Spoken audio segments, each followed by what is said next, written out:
Welcome, welcome to Freaked Out with your co-hosts, Liz and Landon. What's up, everybody? Okay, guys, so I had a plan in mind. I had a plan that we were going to drop the Tupac episode part 2 on Saturday, and then I was going to drop like 4 installments of Diddy.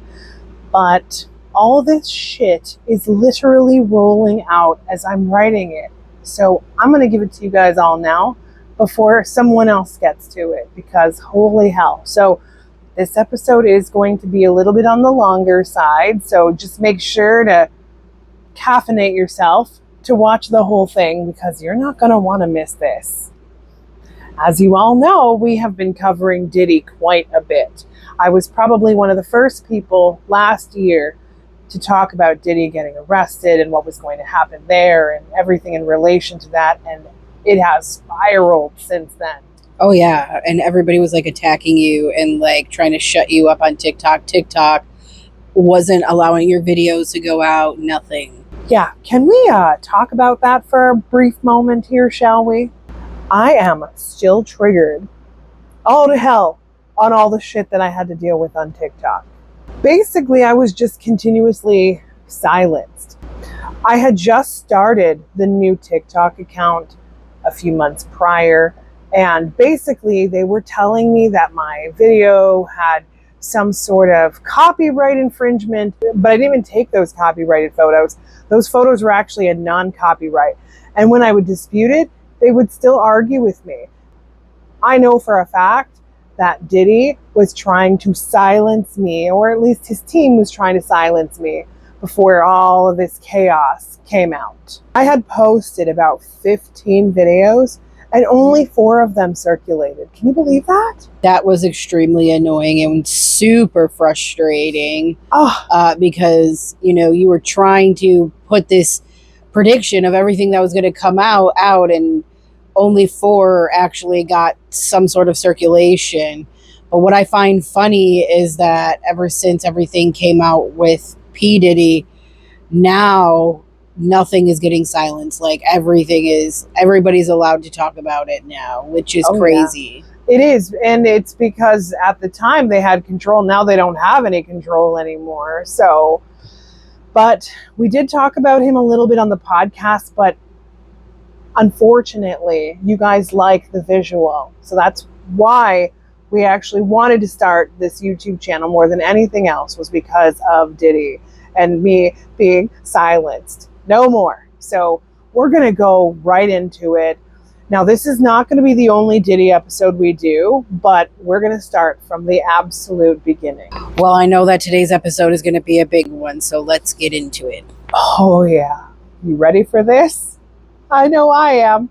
A little scared too, but it's all good. You know what's crazy is, as we've been educating ourselves on Diddy, there was a lot of things I didn't know. So we had to go deep diving right into his past and starting at the very beginning. So here we go. Sean John Combs was born on November 4th, 1969 in the Harlem neighborhood of New York City and raised in Mount Vernon, New York.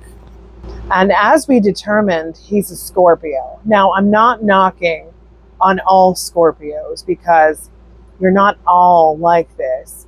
There is a small percentage, maybe about 10%, that is like pure, utter evil. Charles Manson is a Scorpio. My point exactly. They have a natural inclination to like investigate and research. They possess an analytical, keen mind and are driven to uncover the truth. This makes them extremely good at problem solving. Even if it's for evil, they are really good at being like FBI agents, detectives, finding out your deepest, darkest secrets, which is great for normal Scorpios, but for murderers, it's deadly. Definitely having a smart serial killer, a smart person, and then also a serial killer, not really a good combination to be out there. No. And like a real scorpion, they slowly poison you and watch you die. It's something that they enjoy. They like to be the one to provide the final kill, if you will. And they get great pleasure in that, and they will walk away cold as ice. That definitely makes for a lethal serial killer. Exactly. I would absolutely call Diddy a serial killer. The proof is in the pudding. And his father, we'll talk about him for a second, which is Melvin Earl Combs. He served in the U.S. Air Force and was an associate of a convicted New York drug dealer, Frank Lucas. And at the age of 33, Melvin was shot dead while sitting in his car on Central Park West when Combs was only 2 years old. So before he even had the opportunity to live his life, he was already dealing with so much crap in the background. You know what I mean? Thus, his trauma begins. Dad was a big drinker. He was also a bit of a gambler. And he wasn't providing enough money to support his family financially because he was drinking it and gambling it away. Makes sense. He had an eye for the finer things in life as well. Remind you of someone? Diddler.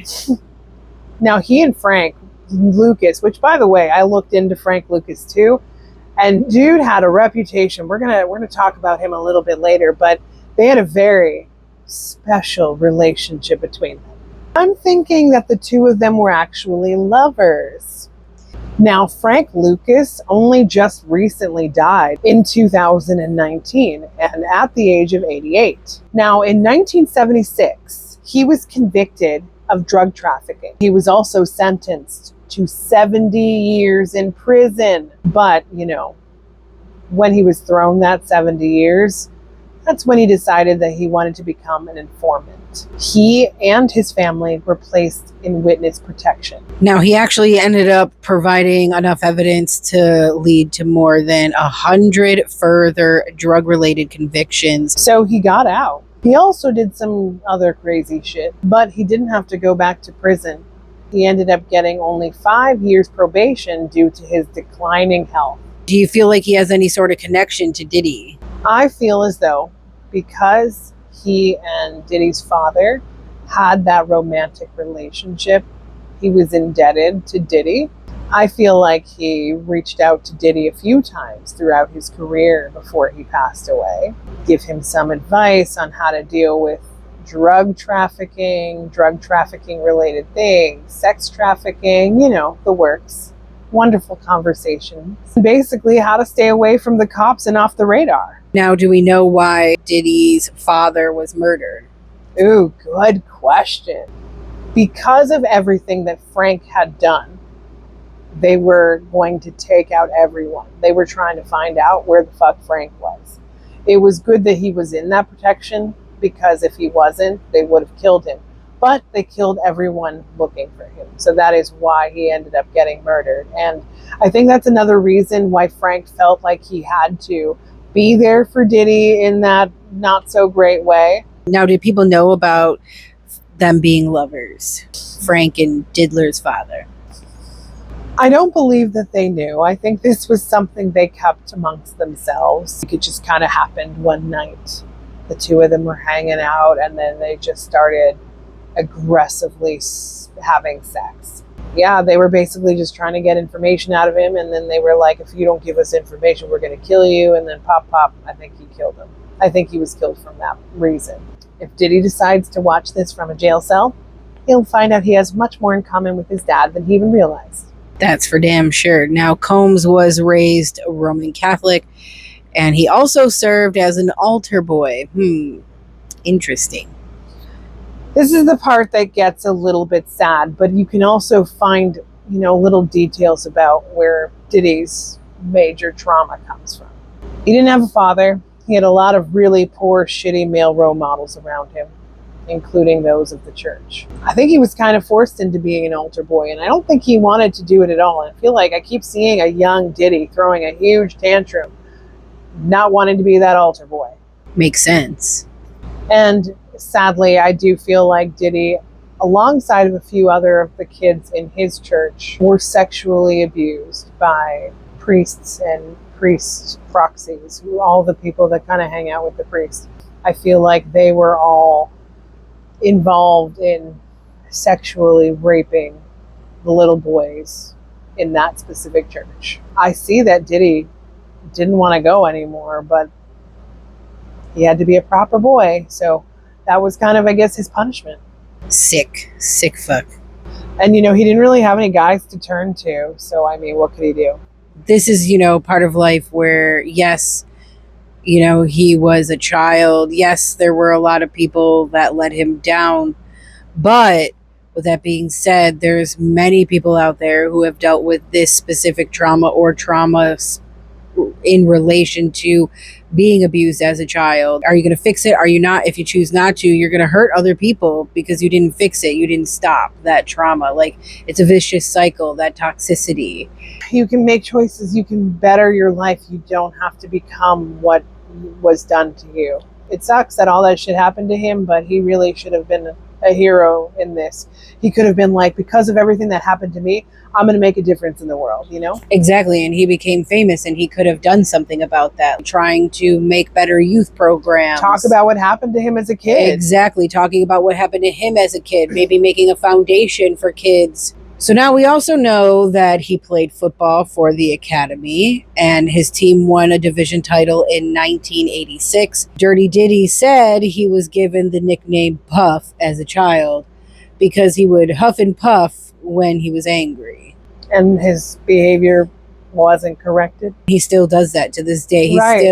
I seen this one video on TikTok of him, like, in a meeting, he was told something and he just stands up and he starts freaking out, punching his desk, ripping everything off of his desk, like screaming, and basically just saying the same thing. You know who I am. You know who I am. Like the big bad wolf. Right, basically. I'll huff and I'll puff and I'll blow your house down. Yeah, he can blow everybody's house down. God, that's literally him. I'm assuming that when people would ask him that question, he was getting annoyed by answering it. So I think that he decided to change his name. So then Diddy became an intern at the New York Uptown Records. This is another part where he kind of got screwed over, but basically he was working directly under the guidance of label founder Andre Harrell. If you go and take a look back into who that guy was, he's a less rich Diddy. He actually helped develop people like Mary J. Blige. Now, Mary J. Blige recently came out in the last couple of months about the truth about Dirty Diddy. Finally, right? Finally. I think she was, afraid to come out because he probably threatened her like he threatens everybody. Like, you talk, you did. We're going to get into that right now. She really was, because she was scared shitless of him. Absolutely. I mean, now Mary J. Blige said that Dirty Diddy, who was known as Puff Daddy at the time, seduced her with his charm, his charisma, his everything when she was young and naive. I mean, yeah, I get it. He had a big title. She was being pursued. He had some advice, and he was also like, hey, I like your style, you know what I mean? But, she was actually one of his first cash cows. He used the shit out of her. Simultaneously, this was happening with Andre. So Andre was kind of showing him his ways whilst also doing Mary J. Blige. So kind of like shadowing him, if you will. Diddy was actually much more aggressive in his delivery than Andre was. And Andre enjoyed the shit out of it. And he told him to just keep on going in that direction. And that would get him everywhere. It's so crazy. Now, she said that he promised to make her a star, protect her from the dangers of the music industry. But instead, he used her, like you said, like a cash cow to get money from her. And he also cheated on her with multiple other women. And yeah, like, he basically said what he needed to say to her to keep her under his thumb. And I feel for her. She felt like she needed to do what she needed to do to get there. And she would be like, okay, this will be all, like, this will all be paid forward later on. We just got to get through this hard stuff. And people also warned her, like, hey, just so you know, this is how it is. You just have to deal with it. And, of course they dated, though, because God forbid he keeps a professional relationship with anyone. And I feel for her. She was extremely traumatized by him. Like, she caught him several occasions doing things to other women. He had no shame in it. Of course he didn't, because he's just sick. He also was stealing from her, taking her royalties in her publishing. He was controlling her, telling her what to wear, how to sing, what to say. And then, of course, he was also exploiting her, most likely sex trafficking her within the company to other people. She did confront him, which is awesome. And she did end their relationship, which is also hooray for her. But dude refused to let her go. He was just like, no, you're not going anywhere. I own you. And I really feel for her. She tried to break free from him, and eventually she did when he found and moved on to other things. But she had to keep that cordial relationship throughout the years, and she didn't want to. Doesn't surprise me. And I don't blame her either. I wouldn't want to either. Now, he also threatened to sue her, blacklist her, ruin her reputation, and harm her physically if she left him. Yeah, so what's she supposed to do? And he had his hands in the cop's pants, so good luck contacting the police about it. Got everybody wrapped around his finger. Yeah. She can't get out. No. She knew who his lawyers were. She knew he had a bodyguard. She knew that they were all scary. She even knew about his hitman. He had a few hitmen, and they would often show his women or anyone else that he was involved with their guns. Like, yeah, I can take you out here quick.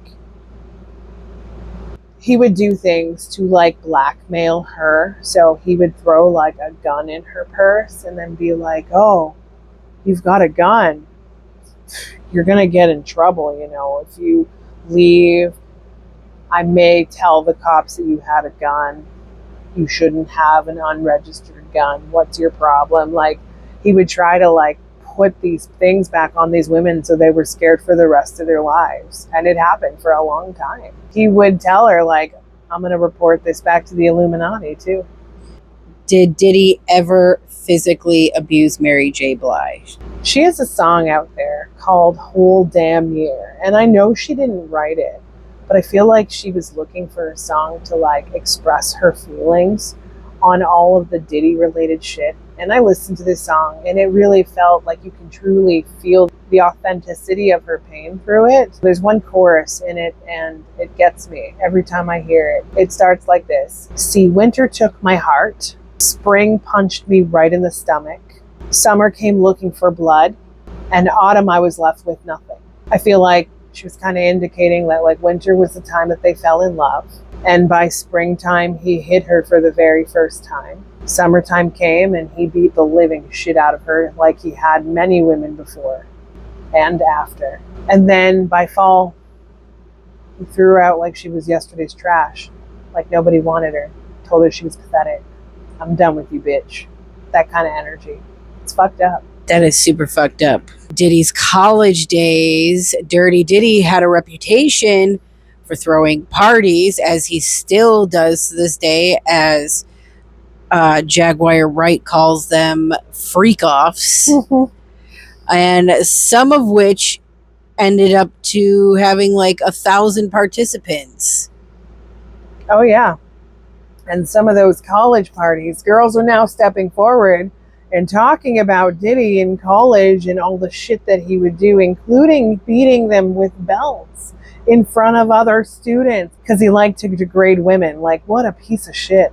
And yes, those freak-offs, aka love parties. Yeah, that's, I think, when he got involved in sex parties, orgies, all that shit. He would have different rooms for different themes, and a lot of perverts, a lot of people from the Illuminati would go. They'd all enjoy themselves. And Diddy had his hand in a cookie jar of younger females, including kids 12 years old and older, and given me the Epstein vibes to the highest degree. Massages, all that jazz. And his drunken, rich partygoers would come and be like, oh, Diddy, this was the best party in the world. Here's $100,000. Make more happen. They were all about this Diddy facade, and the most respectable and elite people are involved and are on those lists. Gross. Gross, gross, gross. Well, here is an interesting fact. A lot of us know already when Usher was 13 years old, he lived with Dirty Diddy for a year. Poor kid. Right? Now, he told Howard Stern back in 2016 that Dirty Diddy's lifestyle was pretty wild during that time. I mean, it seems like his entire life, as soon as he got into this industry, has just been completely out of control. Oh, yeah, completely. I feel like Diddy introduced Usher to a lot of really sickening freak shit. Like, he'd take him to a room, be like, hey, this is where the boys play. And then he'd be like walking in onto like some orgy shit and be like, oh, wow. He was 13 years old at the time. And then he'd be like, oh, you're not into that? You like the girl side of things? Here we go. And then he'd be like showing him a room where there was like 30 plus women just having sex with each other. Like, and he had no interest in that. Usher was a really good boy. And he was like, he taught smile and nod and walk away. And that's basically what he did. Like, Usher was like, well, whatever floats your boat, man, but I'm going to be over here singing my heart out and hanging out with these normal people that aren't having sex parties 24 hours around the clock. Yes, and Diddy also left doors open and he watched Diddy get fucked by a few guys. Usher was not into it. He bounced rather quickly. Now, did Usher ever get sexually abused by Dirty Diddy or anybody in his posse at all? Thank God, no. There was a reason that Diddy didn't force it upon Usher in the way he forced it upon women. Like, some women, like all women, he would force it upon, but he would give men that he respected like the option. He would never give Usher those ultimatums, ever. Luckily, no, he never abused Usher, thankfully. Somebody was looking out for him. Thank God. Usher was groomed, though, quite a bit. There were some men who were inappropriate with him. Like, I keep seeing a young Usher at like photo shoots, and these men trying to put their hands down his pants and being like, oh, we need to fix your bulge for you, like make it look bigger, and like, I don't know, sexualize him way before he wanted to be sexualized. Like, Usher just wanted to dance and sing. And although he was really good at dancing and singing, they wanted to add that sex appeal as well. And although he enjoyed those songs, he wanted to focus on things he understood and knew about. But he went with it anyway. I feel like Usher's like a vault of information that he probably will never share, because I think he's afraid of what may happen, because he has seen others go down because of what Diddy did. Keeping quiet so that he's not on his radar. Usher's mom also was like pretty on top of it, warning him about this kind of stuff, making sure like, look, there's some really crazy shit that happens, just keep your hands clean. And I think if he had told his mom what had happened, I think she would have freaked out and got him out of there one way or another, but he wanted to continue to carry on. Good for his mom, giving him some sort of warning. Was Usher ever sexually abused by anyone in the industry? I feel like Usher was pretty prominent in being like, no thank you, not into it. And I see that he had a lot of people around him as support to also step in and make sure that nothing happened to him. He just tried to keep his nose clean like he always does. I do feel like he might have been encouraged to sexually assault people, but I don't feel like he ever acted on that. He seems like he's a really good guy. Well, let's quickly touch on Usher for just a brief moment. There are rumors floating around that he is some sort of reptilian creature due to his recent outing at the Met Gala. Oh my God. I'm not even kidding. Like, I get it. There's a lot of conspiracies out there that are accurate and true, but this ain't one of them. I think he went to the Met Gala because his publicist was like, you want to get back in the game, bro? And he's like, yeah, I do. And they're like, well, go to the Met Gala, get out there, get seen, get some money, because like, although it's really expensive to put a ticket in and only the elite are allowed to come and everything like that, like, there's also a lot of money that they get in return for it too. So I think he wanted to get his hands in that because he's got some big plans coming. Usher has some music coming forward. He's going to have some new music videos. There's going to be a lot of new things coming his way. But basically, he's going to show the world that he still has that sex appeal. Is Usher a part of the Illuminati? Okay, well, that's a tough one to answer because although I feel like he is part of the Illuminati, I feel like he's a victim of it. Kind of like someone who signed up for a gym membership and just can't get out of it, you know? Like, I think that's the direction. Does he participate? No. Does he do anything with the Illuminati? Fuck no. But again, he also just doesn't want to do anything. He's kind of like Kevin Hart. Kevin Hart is also part of the Illuminati, and he is heavily afraid to talk about it, to be connected to it. He doesn't want people to know. People are suspicious of him. He's freaking out inside. Like, he's got that same kind of energy. He's fearful of what may come. Yes, he's in it. No, he doesn't participate. When you said that gym comment, it made me think of that. Oh, that's right. That was Friends. Chandler. He couldn't cancel his gym membership, and then Ross goes to help him, and then Ross ends up getting the gym membership because he got bullied into it. Basically what it's like. Say some bad shit and like do some bad shit and call out some of their prominent members of the Illuminati. Like, they're going to come for you. Like, if you fuck them over. In 2009, Bieber was discovered by Usher on YouTube. He became his protege. Then Usher ended up introducing him to Dirty Diddy. Now, I personally believe that because it made the news and everyone heard about it, Diddy was like, I want to get my hands on that because he felt left out and he didn't like that. So he wanted to touch the new talent. Dude, you are not inaccurate at all when it comes to that. I totally agree with you. Usher was trying to do his own thing, and Diddy was like, no, man, you got years to do this. Let me take this on. Let me help him. Let me do it. Like, and again, because Usher's a big pushover, he just let him take over. Usher did try to warn Justin on what he was like, but he was also a kid, and Justin was seeing all these beautiful, bright, wonderful things in front of his face at such a young age that he didn't even really think too much about that until he was much older. Absolutely. When you're a kid, you're just like, I'm meeting all these stars, everybody that you dream of meeting, and you know the direction of music, what maybe made you want to get into music. So I totally understand. He was so young. Yeah, now. And like, although he had like a pop vibe to him when he was a kid, he liked the R&B side of things, and that's kind of the direction he was hoping to roll with, right? So Usher, yes, R&B, but Diddy too. Diddy had all of that, so it was like an even bigger connection for him. Absolutely. We'll definitely cover an episode when it comes to Justin Bieber. Lots of episodes. Right? I know his life is kind of spiraling right now, but let's get back to Dirty Diddy here. Now, in 1992, Diddy arranged to meet the up-and-coming rapper Notorious B.I.G.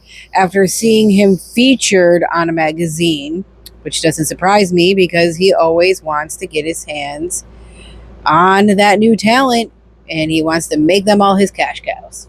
Pretty much. And like, Diddy, again, had a good name, so why the fuck wouldn't you want to go and meet Diddy? You know, like, no one talks about what a bag of shit he was back then, so Notorious was totally flattered. From what I had read, they had gone to a restaurant in Harlem. The meeting didn't go as what was expected. Diddy had picked something he felt like would be comforting to him, you know, because it was like a nice kind of food, and he wanted to make sure he ate well, and, you know, but Notorious B.I.G. didn't eat anything. And from what I gather, they didn't mesh well at that moment. He looked at him like he was too big and he was too dark to be who he wanted to be, but he was willing to give him a shot. And if it worked out, it was going to be, you know, for his benefit only. You know what I mean? Like, he just wanted to hold him under his thumb. And I believe that Diddy truly felt like he knew that he was on something special, but Notorious B.I.G. to feel like he was not it. and that he needed him, you know? Yeah. Like, oh, you could be good if you came with me, but if you don't, you're going to be shit. Yeah, because you're too big. You're too big. You're too, like, you know, he said, you're too dark. You know, people don't like that. They like the light skinned people. That's what he was basically trying to push out there. Absolutely. Now, I just find it convenient that when Biggie was shot 4 times traveling in the passenger seat of a vehicle with his entourage, Diddy traveled in another vehicle with 3 of his bodyguards. Not one bullet went his way. In my opinion, if it was up to me, I would have rather shot Diddy than Notorious B.I.G. because he was more, you know, Diddy was the more problematic one. But exactly, like, it makes no sense to me. Like, if they knew that Diddy was going out with him and Notorious B was going out, like, if they knew that the 2 of them were going somewhere, like, I'm pretty sure out of the 2 of them, they would want to kill him first, one way or another. I don't give a shit what anyone says. So to me, that right there is my proof in the pudding that Diddy was 100,000%. He had to be, because Diddy was the one that had the money. Diddy was the one who was the producer. Like, he was the one producing these young stars in his fucked up ways, but like, you would want to go after him. You wouldn't want to go after the young talent. Yep. Who would want to go after the young talent? Obviously someone who just wants to take him out of the game because he sees that he was good. And he's like, no, I don't want him, and I don't think he's going to go anywhere, but I also don't want him to succeed on his own either. No, and Biggie, which is so crazy, today and yesterday when I've been talking to him, he told me that he was starting to get sus about him. He was like, something ain't right with this fool.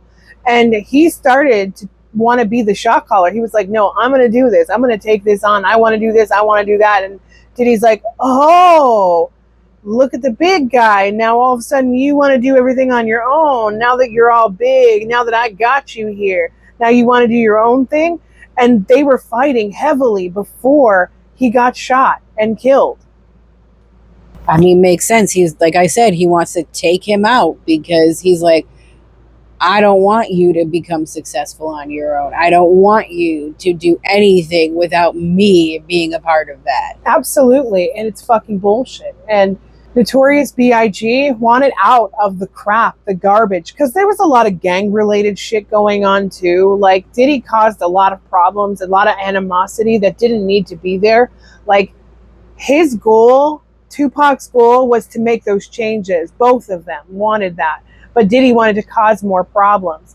And Biggie was like, I'm sick of this. Look what just happened to Pac over there. Like, I want out. And Diddy was like, you ain't getting out, bitch. Like, you know, it's crazy to me. Gym membership bully.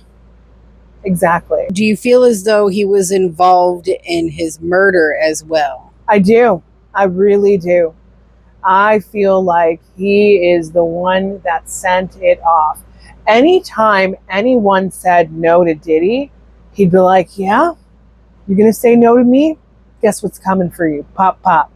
And he wanted to show all the other people in the world that were scared of his threats that he was serious. And everyone knew. Everyone still knows. Everyone's afraid of this motherfucker. But now everyone's coming forward. You know who wasn't afraid of him? Who always stood there and said something about him? Was Notorious B.I.G.'s mother. She was not into it. She called him out from the moment he made that fucking song for her son.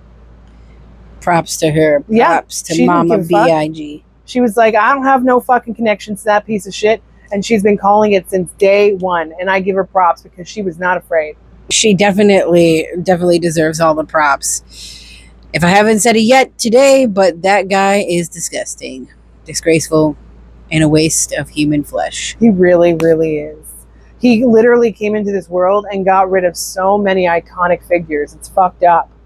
So many people that were going to make big things happen, he just took them all out because of his jealousy, how he isn't good like them, and all of his past bullshit. He put that on everybody else. We are going to do a much bigger Notorious B.I.G. episode that is dedicated to him. He's coming soon, guys, I promise. There's so many things we got to cover, but a full You are going to love it episode. He is the best. I love connecting with him. He's so friendly. I just love his energy. So can't wait to share yet again.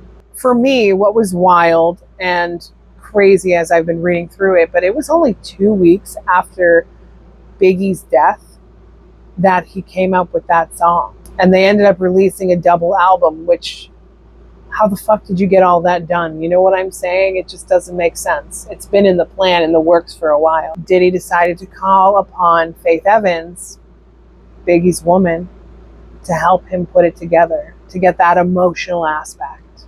And then, of course, I'll Be Missing You came out. It became one of the #1 singles of all times, and in such a small amount of time. And Diddy cha-ching with that song. You think he gave any of that money over to his mama? No, fuck no. Fuck no. He kept that all to himself because he's a greedy bastard. Is there anything you can tell us about that particular situation with the song and the music? There's a lot of uncomfortable information, but I'm going to just go with it. But I believe that that song was initially set up for somebody else's death. I feel like that song was meant for somebody else's death, and they just decided to scrap it. I don't know who, though. If you guys happen to know, please let us know in the comment section. Although Faith Evans and Biggie were not in a good place before he died, I do feel like she felt bad, and she wanted to do something to commemorate him, so I don't feel like she did anything like malice. I don't feel like she was trying to make money off this. She just wanted to find a way to like feel close to him. So when they called her to do this song, she was all on board because she loved him a lot, and she hoped that this would be that song for him to cherish him. Did anything happen during the production of that song? Oh my God. Well, you can only imagine. You know how Diddy just can't help himself? He can never keep a professional relationship ever. Diddy tried to sleep with Faith Evans during that time frame. Not a shock. Not a shock. He's a dirty pig. Obviously, she didn't do it. She had no interest. She just lost him, you know. But didn't stop him from trying. He also made like sick comments like, it's what Biggie wants. Biggie wants us to have sex. And she was all like, all right, buddy. Yeah, that is what Diddy wants. Diddy definitely wanted that, but not Biggie. Not Biggie. I don't think so, bro. I don't think.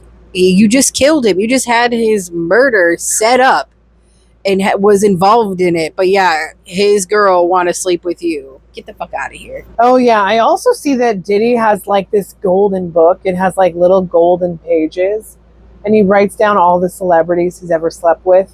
He's still in possession of that book if you ever want to take a look and see if you can find it, because I think it would help solve a lot of things. Hopefully when the FBI go and raid his house again, they find this little golden book, you know. Maybe sure they have it now. Maybe they do. Maybe they do, but I feel like he would have this book hidden. True.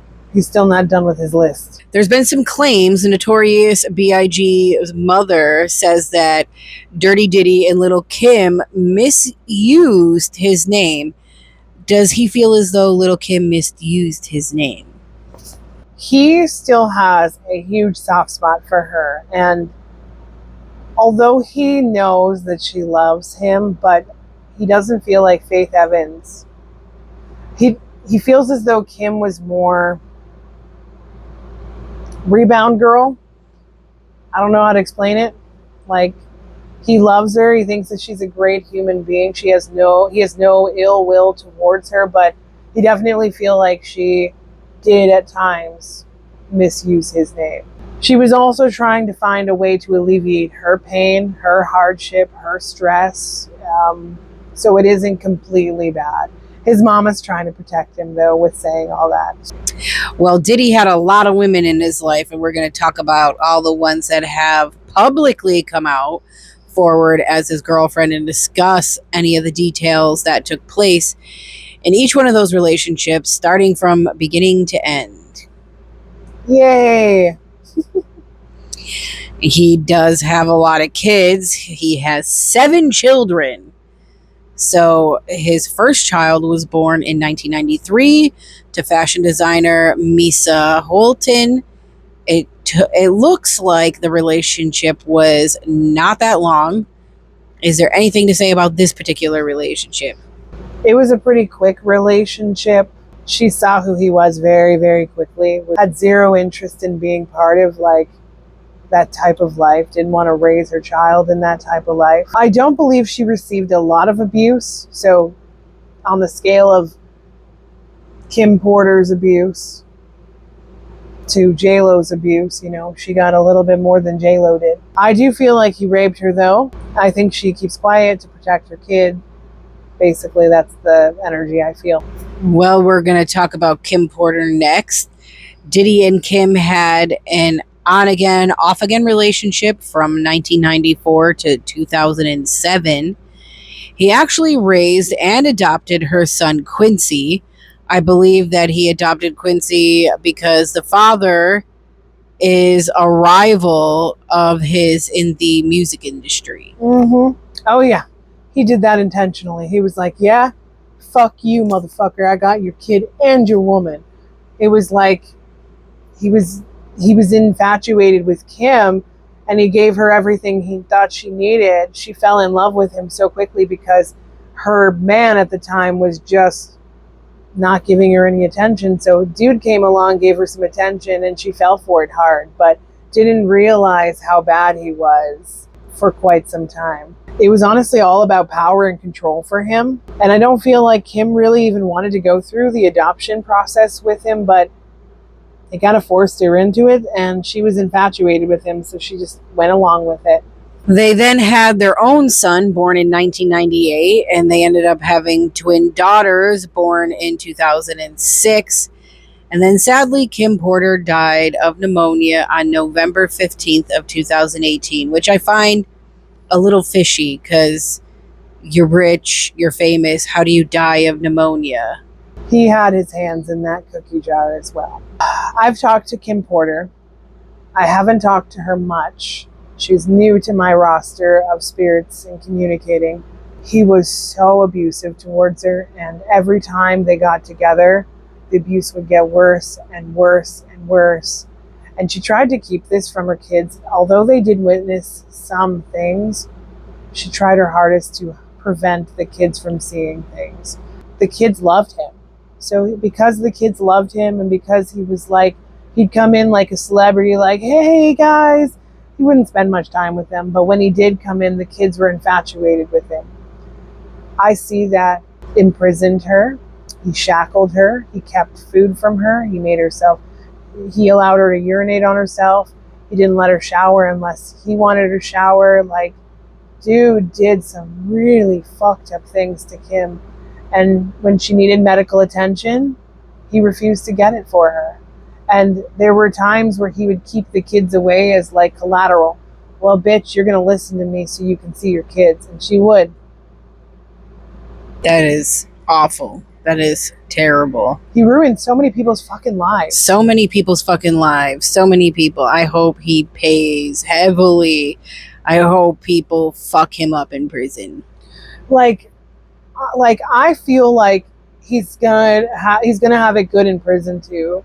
But I think that like after he gets out of prison, I feel like he needs to go through every single thing that he went through. Every single thing that he did to everybody. Let's just hope that he doesn't make it out and he goes through all that while he's in prison alone.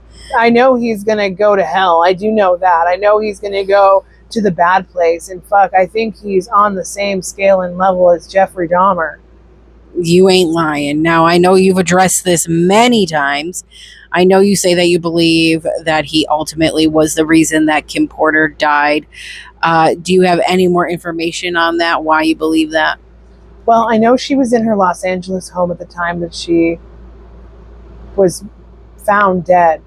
And somebody had called and said that a patient had gone into cardiac arrest, which I'm confused about. They found out later on that she died of, pneumonia. What I believe took place is she decided that she was going to stand up to Diddy once and for all. She was going to take her children and get the fuck out. She had a plan. She had an action. She had all these things ready to go. And he foiled her plan. I believe that because I think she not that she has a bodyguard, but like more like a babysitter. Her babysitter ratted her out. This person was paid to babysit Kim Porter and give all the details of everything they possibly could.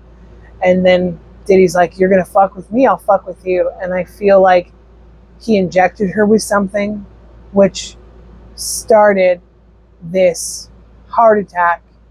And I believe that because she was already sick with pneumonia, and this injection, this drug is not traceable, and I don't feel like it's easy to figure out in her system.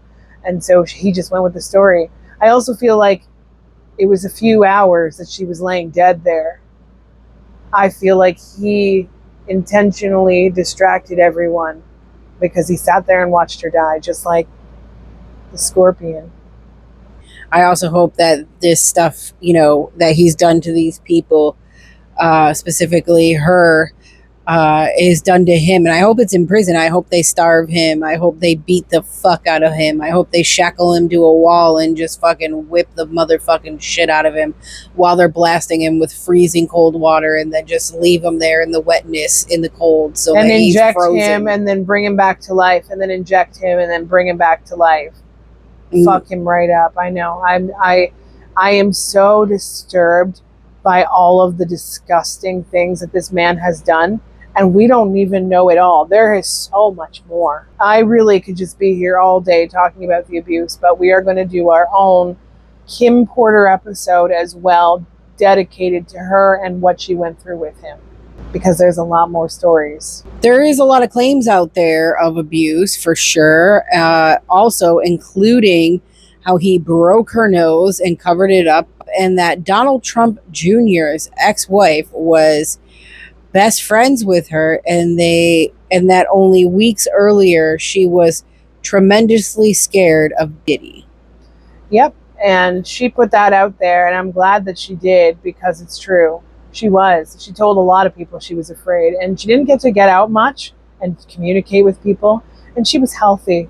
She was really healthy. Poof, that's how it killed her, but it didn't. She could have had pneumonia. He could have did exactly what I said, made her sit in an ice bath for hours, days, freezing cold water that drops you down, that can make you sick. You can get pneumonia from that untreated without getting medication for pneumonia, can kill you, not fast enough, which could result in him obviously, drugging her then at that point to just make it go away, because maybe she was screaming in pain and agonizing pain. He didn't care. He just left her.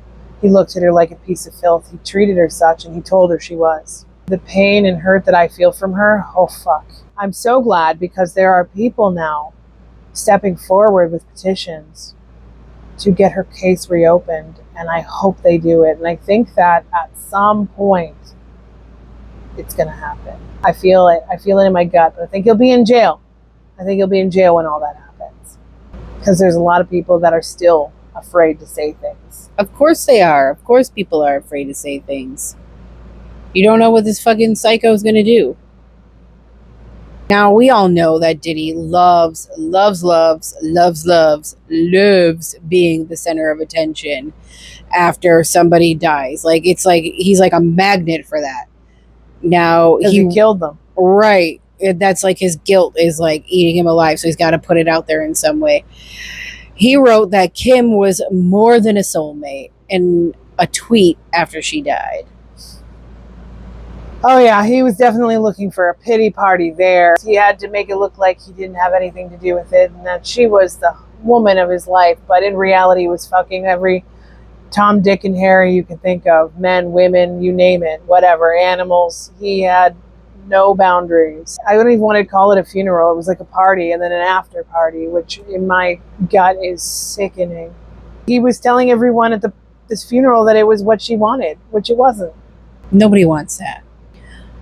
Now, ultimately, so far, he's been responsible for Aaliyah's death, Tupac's death, Biggie's death, and now Kim Porter's death. And the list goes on from there. 5 months before the birth of his twins with Kim Porter, he had a daughter born to Sarah Chapman, and he ended up taking legal responsibility for her in October of 2007.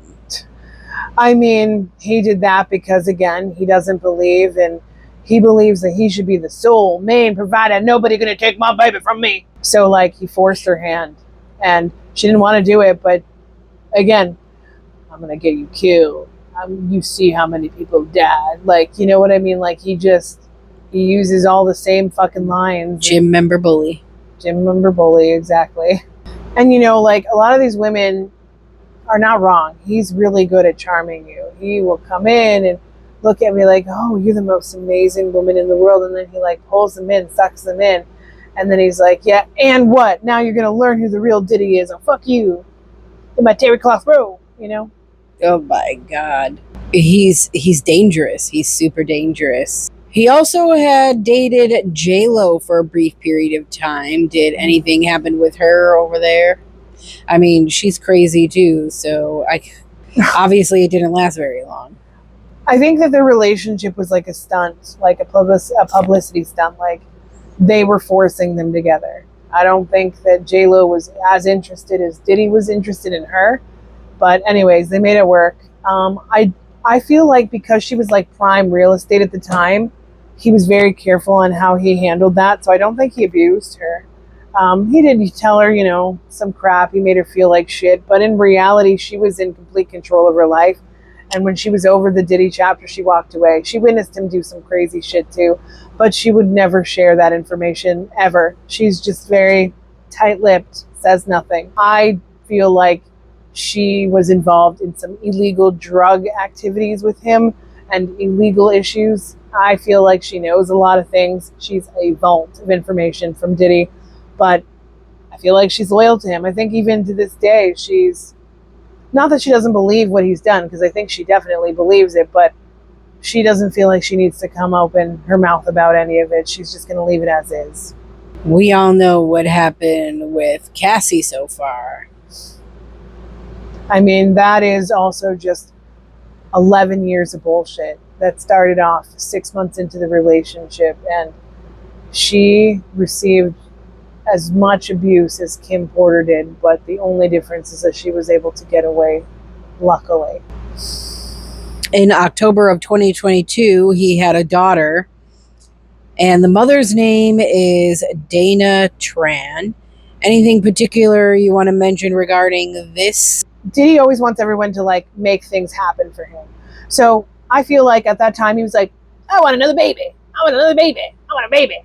Make me have a baby. Make me have a baby. And like, he reached out to a lot of women and was like, okay, I want someone to have a baby with. And they set up a contract. This woman was like, all right, let's do this. But are they in a relationship? No. Do they have any relationship? No.